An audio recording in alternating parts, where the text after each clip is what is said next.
तो आज हमारा चर्चा का विषय है लोभ का सदुपयोग। तो ये थोड़ा सा आपको विरोधाभास लगेगा। लोभ का सदुपयोग। लोभ का सदुपयोग कैसे सकता है? हमने तो आज तक सुना है कि लोभ तो जो लोभ है उससे तो हमेशा आ, एक दुर्गुण समझा गया है। हमेशा ही वो एक दुर्गुण समझा गया है, और खासकर जो आध्यात्मिक मार्ग में है उनको तो उससे बचना चाहिए। इनफैक्ट हम देखते हैं भगवत गीता में ही स्वयं भगवान कहते हैं, काम क्रोध लोभ एतस्य त्रीणि नरकस्य द्वार। है ना, ये जो तीन है काम क्रोध और लोभ, ये तीनों क्या है? नरक के द्वार है। तो इसलिए बताया एताद तस्मात् एतत् त्रयम त्यजेत। है ना, इसलिए इन तीनों का त्याग करना है। जो भी नरक नहीं जाना चाहते, है ना, क्योंकि नरक के तीन द्वार बताए भगवान। क्या है वो तीन द्वार? काम क्रोध लोभ। ये तो हमने पहले चर्चा करी कि कैसे काम जो है वो हमारा बहुत बड़ा शत्रु है। और फिर जब काम वासना को हम तृप्त करने का प्रयास करते हैं तो क्या होता है? फिर क्रोध और लोभ दोनों साथ साथ आते हैं।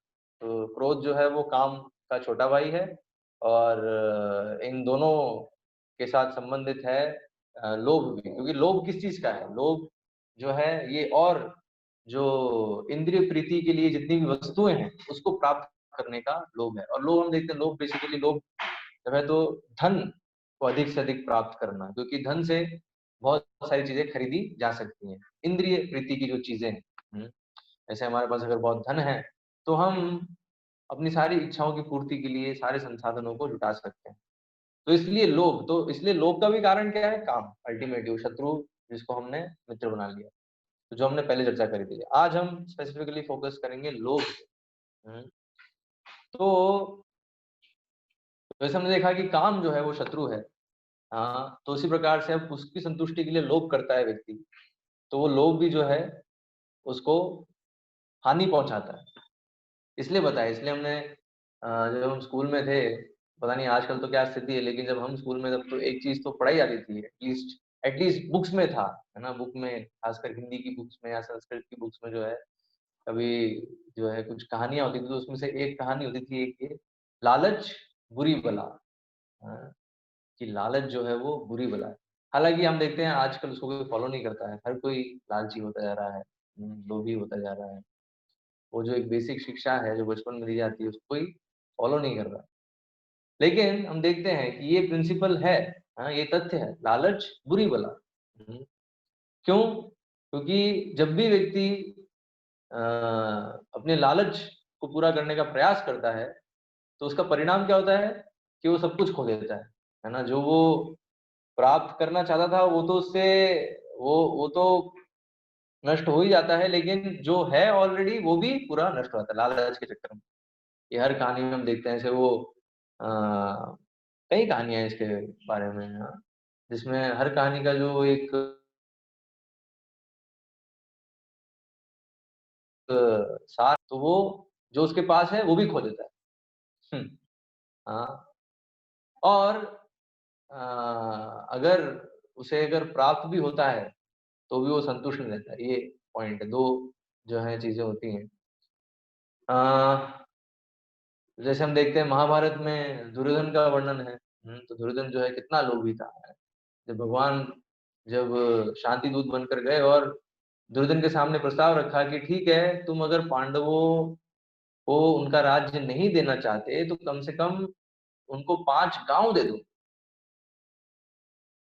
एक्चुअली कायदे से तो दुर्योधन को देना चाहिए था, क्योंकि जो युद्ध क्रीड़ा हुई थी तो उसमें यही जो है निर्णय किया गया था कि जो भी हारेगा वो 12 वर्ष के लिए वनवास और 1 वर्ष का अज्ञातवास होगा, और उसके बाद उनको उनका राज्य लौटा दिया।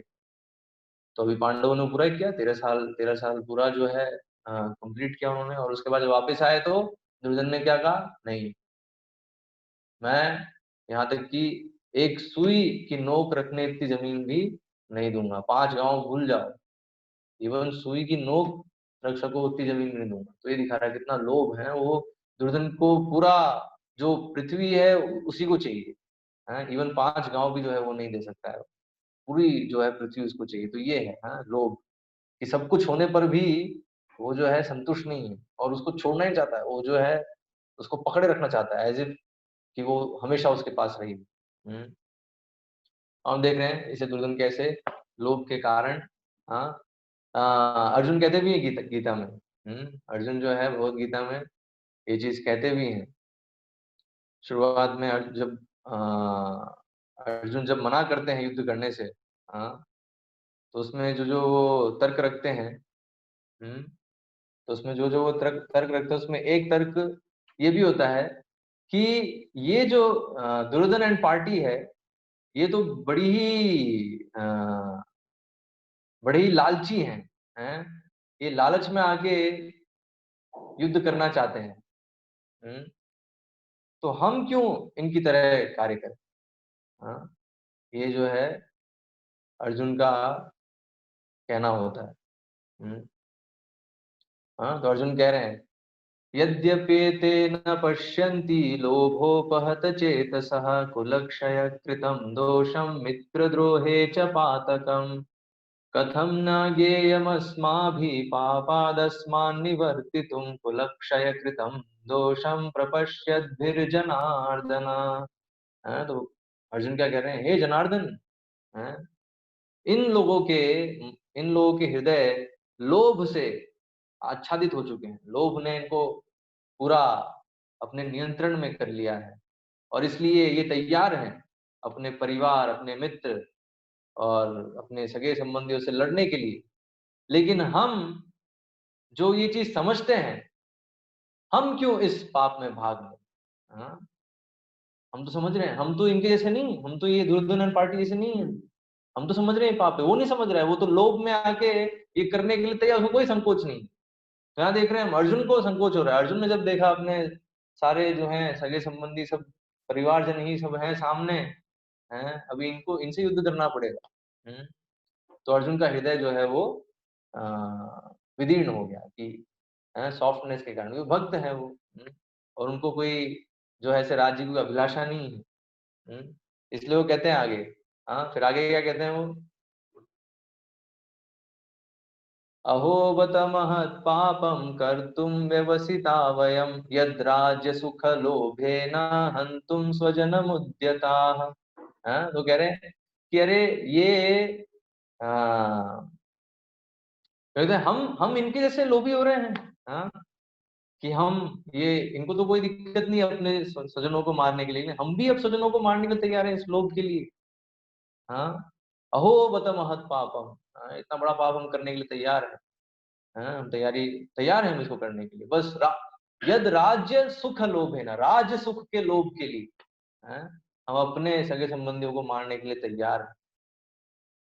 तो हे कृष्ण, ये पाप कैसे हम कर सकते हैं? ये अर्जुन का जो है प्रश्न होता है। और अर्जुन फिर क्या वो कहते हैं, यदि माम अप्रतीकारम शस्त्रम शस्त्र पाणय धार्तराष्ट्रारणे अन्युस्तन्मे क्षेमतरम भवेत्। तो अर्जुन कहते हैं, मैं जो है ऐसे जो राज सुख लोभ है इसके लिए मैं इन लोगों को नहीं मार सकता। इसलिए बेहतर है अगर धृतराष्ट्र के पुत्र मुझे अगर निहत्था भी मुझे मार दें तो भी मैं जो है प्रतिकार नहीं करूंगा, है जो ये कह रहे हैं। यदि माम प्रतीकारम अशस्त्रम शस्त्र पाण, मैं अशस्त्र, मेरे पास शस्त्र नहीं है, लेकिन ये लोग शस्त्र के साथ मुझ पर अगर वार करते हैं तो भी मुझे वो कोई दिक्कत नहीं है, मैं उसको सहन कर लूंगा। मुझे नहीं चाहिए ऐसा राज्य, मुझे नहीं है लोभ, है ना। तो अर्जुन को कोई लोभ नहीं है। तो अभी सब ताली बजाएंगे, अर्जुन हो, अर्जुन कितने महान, कितने जो है उनको जो है कोई लोभ कुछ है नहीं, तो अभी तो बहुत महान गुण है। लेकिन हम देखते हैं भगवान क्या करते हैं, भगवान सबसे पहले भगवान क्या कहते हैं अर्जुन को, हाँ, कुतस्त्वाकश्मलमिदं विषमे समुपस्थितम् अनार्यजुष्टम स्वर्गम कीर्तिकरम अर्जुन। ए अर्जुन, ये तुम में कश्मल कहाँ से आ गया? ये है, ये जो इम्प्योरिटी, अशुद्धि तुम में कैसे आ गई? हाँ, ये तुम्हारा जो प्रस्ताव है युद्ध नहीं करने का, ये क्या है? अनार्य, आर्य को शोभा नहीं देता है। क्योंकि ये जो है उच्च लोग तो भूल जाओ,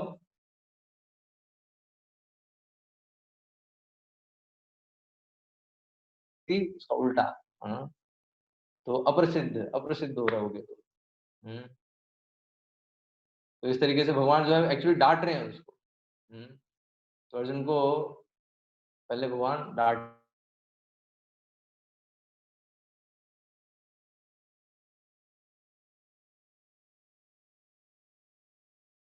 हाँ, उसमें क्या दोष है। हाँ, तो भगवान आगे बताते हैं उसको। तो ये जो लोभ है, हाँ, तो हम देख रहे हैं कि लोभ जो है बहुत ही बड़ा दुर्गुण है। और महाभारत का जो युद्ध पूरा हुआ वो दुर्योधन के लोभ के कारण हुआ है। यहाँ देख रहे हैं अर्जुन तो तैयार है छोड़ने के लिए, लेकिन दुर्योधन तैयार नहीं। तो आगे फिर भगवान समझाते हैं अर्जुन को, अर्जुन तुम राज्य सुख लोभ के लिए युद्ध कर रहे हो, मत सोचो। हैं, ये धर्म युद्ध, इन अधर्मियों को दंड देना है, उसके लिए युद्ध। हाँ, राज्य सुख का तुम मत सोचो। तो जब अर्जुन समझ जाते हैं जो भगवान चाहते हैं, भगवान के आदेश का पालन करते हुए फिर वो युद्ध के लिए तैयार होते हैं। अन्यथा उनको यहाँ दिख रहा है तैयार नहीं हो, तो अगर निहत्थे भी हैं और कौरव अगर उन पे वार करते हैं तो भी जो है वो तैयार है उसको सहन करने के लिए। फिर श्रीमद् भागवतम में वामन देव जी की जो लीला है, तो उसमें भी बड़ा ही सुंदर वर्णन है लोभ के विषय में। वहां हम सबको पता है क्या होता है। बलि महाराज जो हैं पूरे तीनों लोगों पर अपना आधिपत्य स्थापित कर देते हैं। और देवतागण हैं वो बहुत ही परेशान रहते हैं, क्योंकि देवलोक भी जो है वो भी बलि महाराज जीत लेते हैं उसको। तो अभी देवतागण सारे परेशान होते हैं, तो वो सब प्रार्थना करते हैं। तो उस समय फिर वामन देव प्रकट होते हैं अदिति के पुत्र के रूप में। और ब्राह्मण बालक, तो वहाँ वर्णन है बड़ी सुंदर। हाँ, अद्भुत जो है ब्राह्मण बालक के रूप में वामन देव प्रकट होते। तो अ, तो वामन देव आते हैं तो ब्राह्मण के रूप में।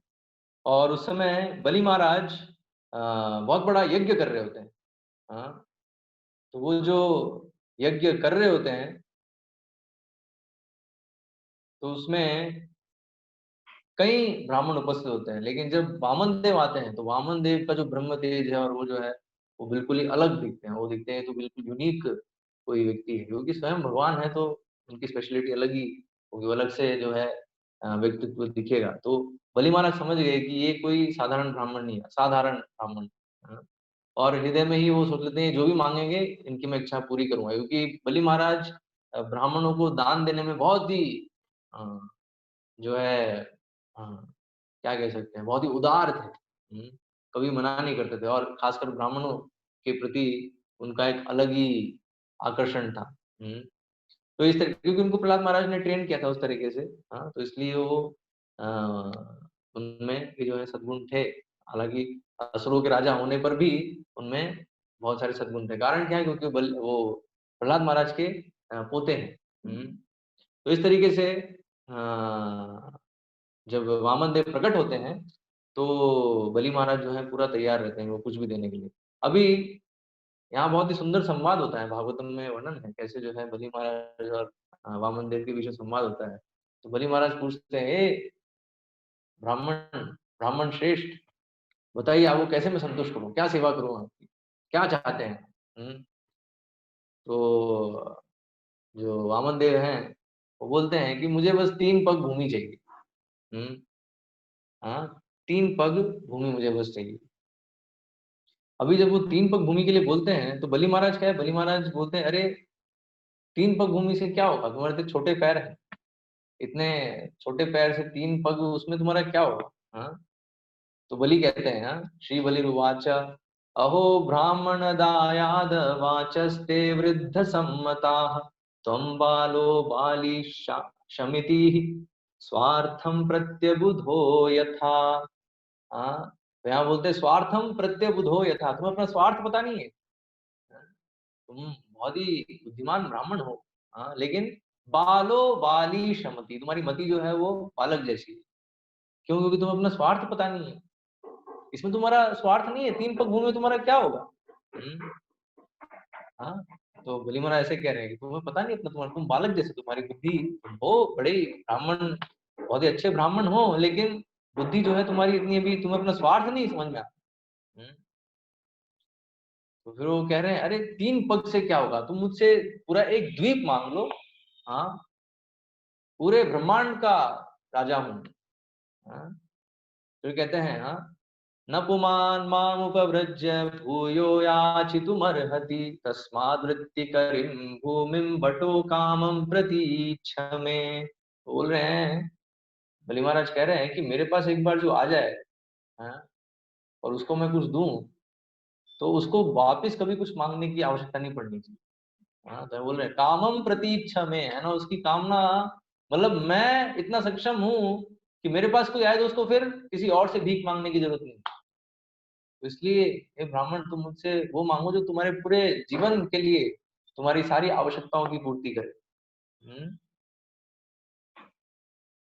तो अभी आप देखिए कि अभी अगर हमारे पास ये अवसर हो तो हम तो बहुत सारी चीजें मांग लेंगे, नहीं? लेकिन यहाँ अभी वामन देव बड़े ही सुंदर वचनों में बता रहे हैं कि एक्चुअली जो लालच है उसका तो अंत नहीं है। तो यहाँ बता रहे हैं, ये दरअसल ये प्रलोभन दिया ना बलि महाराज ने कि भाई 3 पग से क्या होगा, तुम मुझे सब कुछ मांग लो, तुम जो चाहे, तुम्हारी पूरी जीवन की आवश्यकता है वो मांग। हाँ, लेकिन अभी यहाँ यहाँ वामन देव अभी उपदेश देते हैं। हाँ, हाँ, श्री भगवान वाच यावन्तो विषयाः प्रेष्ठास्त्रिलोक्यामजितेन्द्रियं न शक्नुवन्ति ते सर्वे प्रतिपूरयितुं नृपा। हाँ, तो क्या कह रहे हैं, जिसकी इंद्रियां संयमित नहीं है, हाँ, यहाँ बताया इस श्लोक में, हाँ, अजितेंद्रियम, तो अजिते, है ना, जितेंद्रिय, जितेंद्रिय मतलब जिसने इंद्रियों को जीत लिया है, मतलब इंद्रियां उसके वश में है। अजितेंद्रिय, अजितेंद्रिय मतलब जिसकी इंद्रिया वश में नहीं है, अभी वो इंद्रियों के वश में, हाँ, तो इंद्रियां उसको भगा रही है और वो वहां भाग रहा है जहाँ उसको इंद्रिया ले जा रही है। ठीक है, जो कि विकर्मियों की स्थिति है। तो मैं बताया जो, तो ये अजितेंद्रिय, तो जो अजितेंद्रिय है, हाँ, उसको अगर संसार की सारी चीजें मिल जाए, तो यावन तो विषयाः, विषयाः मतलब जो भी विषय वस्तुएं हैं, हाँ, इंद्रिय विषय की जो वस्तुएं, वो सब उसको मिल जाए, न शक्नुवन्ति ते सर्वे, वो सब भी जो है समर्थ नहीं है, प्रतिपूरयितुम नृपा, प्रतिपूरयितुम, उसकी जो जो संतुष्टि है उसकी पूरी नहीं होगी। हाँ, हाँ, हाँ, ही कैनॉट बी सेटिस्फाइड, है ना, तो जिसकी, तो जो अनकंट्रोल्ड एसेंस है, जिसकी इंद्रियां अनियंत्रित हैं, उसको अगर पूरा संसार भी मिल जाए तो भी वो संतुष्ट नहीं होगा, ये फैक्ट है। और हम देख सकते हैं सबके जीवन से, जो रावण है, हिरण्यकश्यप है, इन लोगों ने सब कुछ प्राप्त कर लिया लेकिन फिर भी वो संतुष्ट नहीं थे। हाँ, तो ये एक कैरेक्टरिस्टिक है, ये एक गुण है लालच का, कि जितना हम, और खासकर लालची कौन है, जिसकी इंद्रियां अनियंत्रित है, इसे तो लालच कर रहा है, उसको और चाहिए और चाहिए, अपने इंद्रियों की तुष्टि के लिए, इंद्रिय भोग के लिए उसको और चाहिए और चीज चाहिए। लेकिन जितना वो प्रयास करता जाएगा उतना ही वो असंतुष्ट होता जाएगा, ये जो है परिणाम होता है। तो यहाँ वामन देव बता रहे हैं इस चीज को। रामन देव कह रहे हैं कि तुम बोल रहे हो मुझे कि तुम मुझे एक द्वीप दे दोगे, लेकिन पूरा एक द्वीप मिल जाए तो मुझे फिर 7 द्वीप चाहिए होंगे, और 7 द्वीप भी मुझे फिर पर्याप्त नहीं होंगे, फिर मुझे पूरा वर्ष चाहिए होगा, और एक वर्ष नहीं 9 वर्ष है, तो वो सारे 9 वर्ष चाहिए होंगे, तो कहाँ है इसका अंत? है अंत कहाँ है इसका? हाँ, तो ये तो लालच का अंत नहीं। इसमें वो जो ये डी रॉकेफेलर है, D Rockefeller one of the richest person है, trillion, trillions and trillions dollar का मालिक। हाँ, तो उससे जब पूछा गया, रॉकेफेलर से, डी रॉकेफेलर से पूछा गया कि आप कमाना कब बंद करें, मतलब कितना, किस पॉइंट पे आके आपको लगेगा कि आप कमा लिए इतना आपको कमाना है, और कितना सफिशिएंट है आपको, क्या लगता है कितना अभी आपके 3 ट्रिलियन डॉलर आपकी जो है वर्थ है ना, 3 ट्रिलियन डॉलर, तो आप देख लीजिए, गूगल कर लीजिएगा ट्रिलियन में कितने जीरो होंगे, होते हैं, तो आप समझ जाएंगे मैं क्या कह रहा हूँ। हाँ, तो $3 ट्रिलियन जो है उसका नेटवर्थ है। तो उससे पूछा गया कि कितना अमाउंट, कितना मनी पर्याप्त है। हाँ, तो उसने क्या कहा, अ लिटिल मोर, थोड़ा और, थोड़ा और, थोड़ा और, थोड़ा और, मतलब उसको $1 ट्रिलियन उसके पास है तब भी संतुष्ट नहीं, उसको और चाहिए। तो इसलिए बताया कि कहाँ इसका अंत है, अंत इसका लालच का कहीं नहीं है, ये जो बता रहे हैं। हाँ, वामन देव यहाँ पे, तो इसलिए वामन देव फिर यहाँ बता रहे हैं कि क्या एक्चुअल में क्या होना चाहिए। यदृच्छयोपपन्नेन संतुष्टो वर्तते सुखम, नासंतुष्टस्त्रिभिर्लोकैरजितात्मोपसादितैः।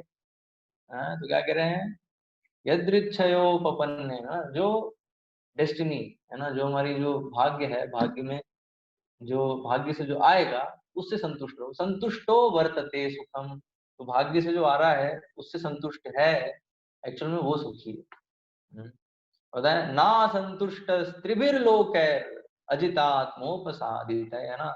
और उसको, जो जिस व्यक्ति को 3 लोग भी मिल गए हैं, हाँ, लेकिन उसकी जो है इंद्रियां नियंत्रित नहीं है, तो वो कभी संतुष्ट नहीं होगा। हाँ, लेकिन जो व्यक्ति, जो उसके भाग्य से जो उसको मिल रहा है उसमें अगर वो संतुष्ट है तो एक्चुअल में वो सुखी है। हाँ,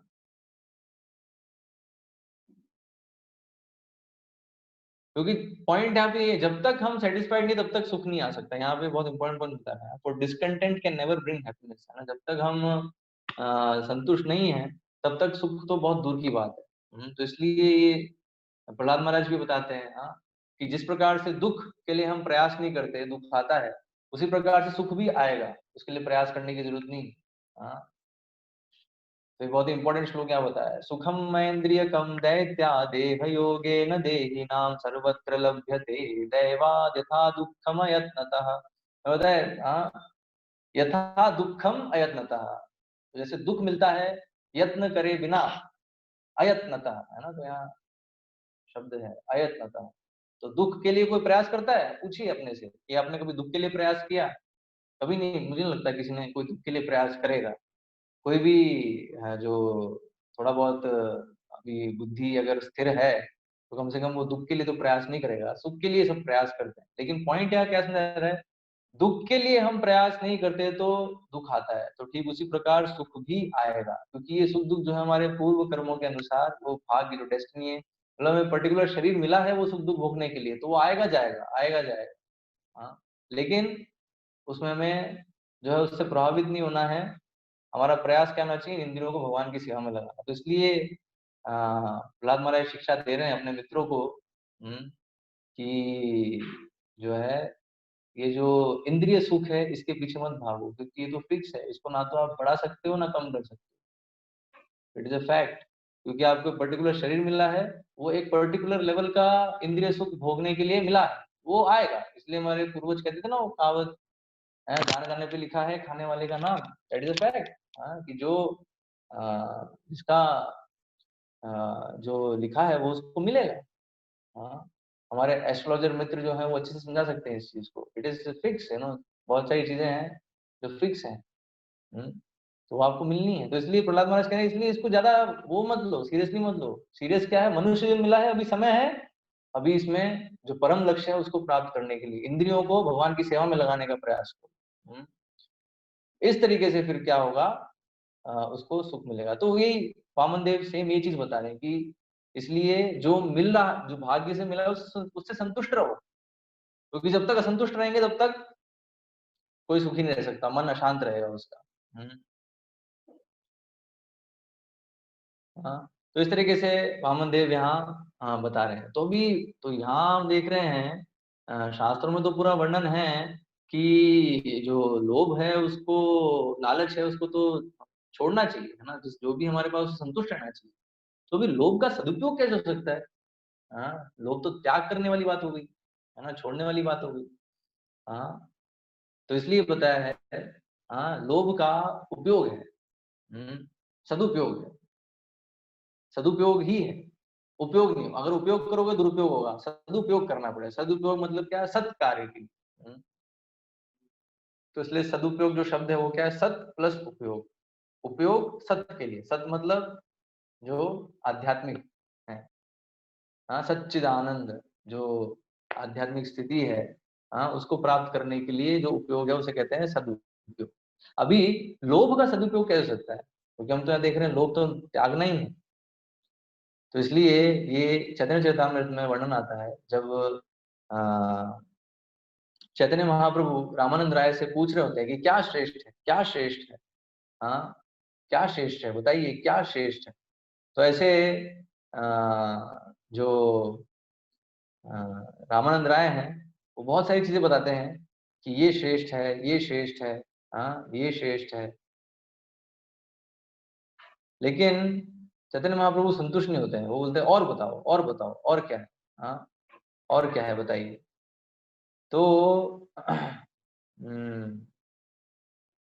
तो रामानंद राय फिर बोलते हैं, हाँ, कृष्ण भक्ति रस भाविता मति क्रियताम यदि कुतो विलभ्यते, हाँ, तत्र लौल्यम अपि एकल मूल्यम जन्म कोटि कोटि भी सुकृतिर अपि न लभ्यते। हाँ, तो यहाँ बताया है इस श्लोक में कि कैसे जो कृष्ण भक्ति रस भाविता मति, हाँ, कि जो कृष्ण भक्ति है जिसमें एक्चुअल में हमें रस मिलेगा, रस भाविता मति, तो जो मति कृष्ण भक्ति में लगी हुई है, हाँ, और उसमें जो रस है, हाँ, वो जो रस है वो परम रस है, हाँ? कृष्ण भक्ति रस भाविता मति। हाँ, तो वो जो रस है अगर प्राप्त करना है, अर्थात यहाँ भक्ति रस की बात हो रही है, भक्ति रस अगर प्राप्त करना है, हाँ, तो उसके लिए क्या है, उसके लिए आपको एक प्राइस पे करना पड़ेगा। हाँ, तो क्या प्राइस है, तो वहां बता रहे हैं, क्रियताम यदि कुतोपि लभ्यते, कि खरीद लो, कहीं पर भी अगर मिल रहा है तो खरीद लो उसको। हाँ, तो बोले खरीद लो, तो क्या है भाई, प्राइस बताइए, मूल्य बताइए, बिल्कुल हमें तो परम रस चाहिए। हाँ, आनंद में अभ्यासात, इसलिए वो बताया अगर ये परम रस के बारे में इसको ज्ञान नहीं है तो लोभ को भी वो छोड़ नहीं पाएगा, क्योंकि एक जीव के लिए स्वाभाविक है, उसको आनंद चाहिए, और आनंद चाहिए, अब उसको पता नहीं कि वास्तविक आनंद किधर है, तो वो गलत जगह उसको ढूंढ रहा है। ठीक है, वो जड़ पदार्थ में ढूंढ रहा है, उसको जड़ पदार्थ को फिर बटोरने की कोशिश कर रहा है ना। तो वही जड़ जड़ पदार्थ में वो सुख ढूंढ रहा है, उसे कहते हैं काम। और उस काम वासना को फिर पूरा करने के लिए वो फिर उन जड़ पदार्थों को बटोरता रहता है, उससे कहते हैं लोभ।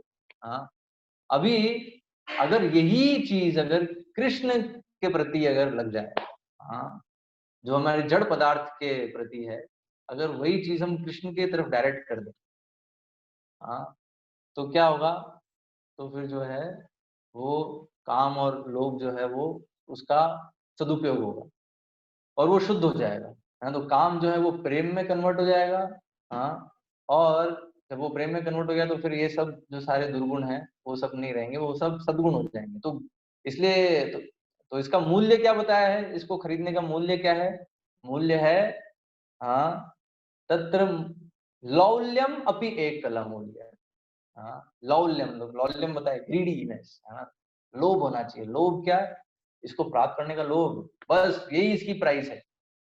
अब बोलो अरे बस बस इसको प्राप्त करने का ही प्राइस है, एक्चुअल प्राइस क्या है, प्राइस बस यही है कि बहुत लोभ होना चाहिए इसको प्राप्त करने का। जैसे हमारा लोभ है भौतिक वस्तु को प्राप्त करने का, तो भौतिक की जगह वो लोभ होना चाहिए कृष्ण की सेवा प्राप्त करने, भगवान कृष्ण की सेवा प्राप्त करने का लोभ होना चाहिए। हाँ, वो लोभ चाहिए, अगर वो लोभ है तो वही प्राइस है, कृष्ण भक्ति रस भाविता मति, है ना, कृष्णा कॉन्शियसनेस होने के लिए, है ना, पूरा कृष्ण भावना भावित होने के लिए हमें ये कीमत चुकानी होगी। क्या कीमत है, कि ये तीव्र उत्कंठा होनी चाहिए, है ना, तीव्र जो है लालसा होनी चाहिए, इसे जो है ग्रीड, है ना, इसे आप ये बोल सकते हो स्पिरिचुअल ग्रीड बोल सकते हो, है।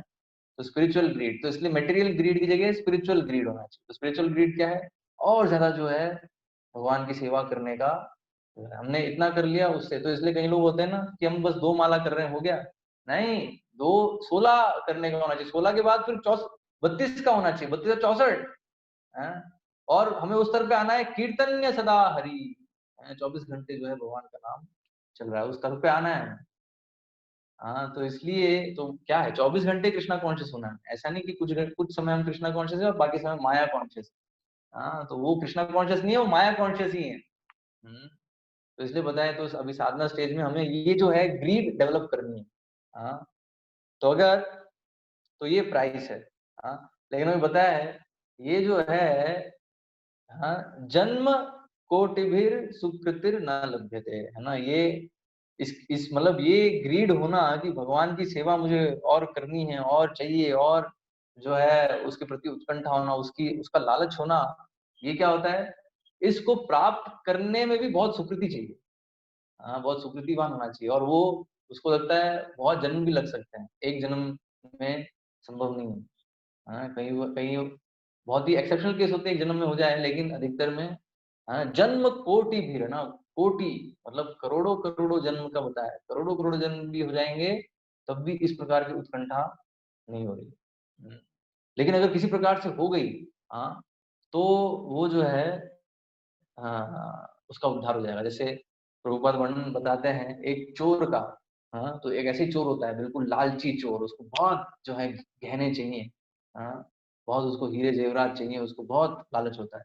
तो ऐसे क्या होता है, एक बार वो एक भागवत कक्षा में गलती से पहुंच जाता है, कैसे घूमते घूमते मंदिर में पहुंच जाता है और वहां बैठ जाता है और सुन रहा होता है, जो कथाकार है वो कथा कर रहे होते हैं।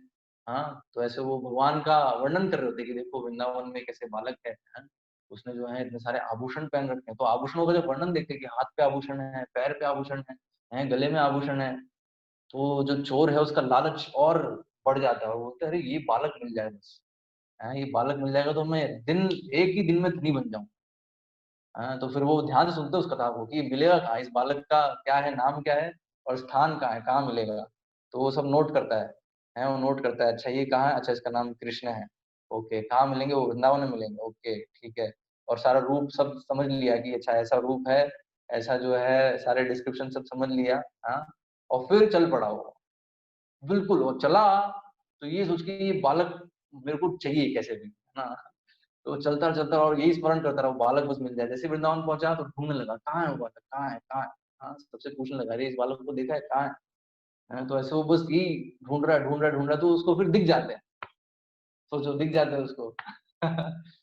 हाँ, और जब दिख जाते हैं तो फिर वो फिर बोलता है अरे फिर ना बड़ी, जैसे बच्चों से, जब चोर चोर को जब बच्चों से कुछ अगर लेना होता है तो चॉकलेट खिलाते हैं उसको, है ना, पहले मीठी मीठी बातें करेंगे। जैसे होता है अति भक्ति चोरेर लक्षण, है ना, अति भक्ति हमेशा चोर में, आप कोई भी आपको चोरी करने आ रहा है, कोई धोखा देने आ रहा है, तो पहले बहुत मीठी बात करे, है ना, ये लक्षण है। इसलिए कभी भी कोई बहुत मीठी बात करे तो सावधान हो जाइएगा, खासकर अजनबी।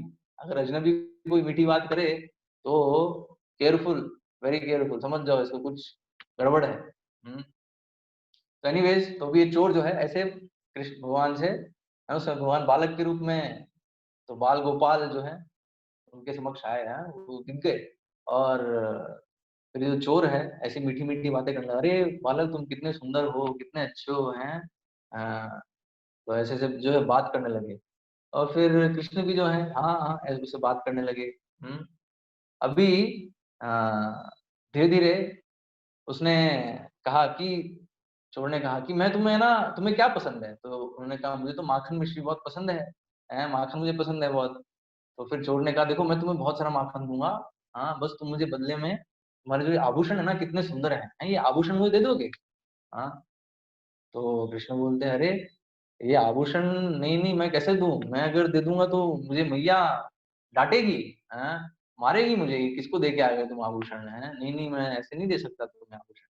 तो ऐसे करके उनके बीच में से जो है, आ, ये जो एक भगवान की लीला जो है चल रही थी। तो धीरे धीरे क्या होता है, वो चोर जो है वो आभूषण की जगह भगवान से आकर्षित हो जाता है ना, वो उसको उसको धीरे धीरे समझ में आता है अरे ये आभूषण से ज्यादा आकर्षक तो ये बालक है। हाँ, तो वो क्या होता क्या है एक्चुअली, वो भगवान का सानिध्य प्राप्त करने से वो शुद्ध हो जाता है, उसकी जो जो पूरा जो लालच है वो पूरा जो है गायब हो जाता है। इनफैक्ट वो सोचने लगता है अरे ये बालक ही जो है, इस बालक को ही